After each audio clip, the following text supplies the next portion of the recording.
How easy is it for you to understand your doctor? The jargon of civil servants? Legal procedures? Do you feel sometimes they speak another language? Well, you may ask them and they will try to say it all again in a simpler way. But what if they're taught to a migrant? How can they explain all that complicated stuff to somebody who doesn't speak the same language?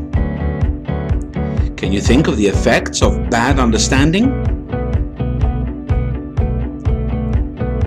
The delays caused to those waiting in line? That's where intercultural interpreters and mediators help. They speak both languages. They understand both cultures. They bridge the differences. Communication becomes faster. Services are more efficient. All are satisfied.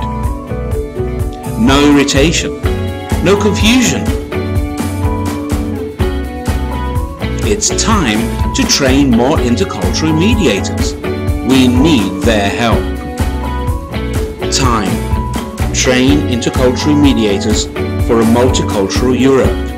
www.mediation-time.eu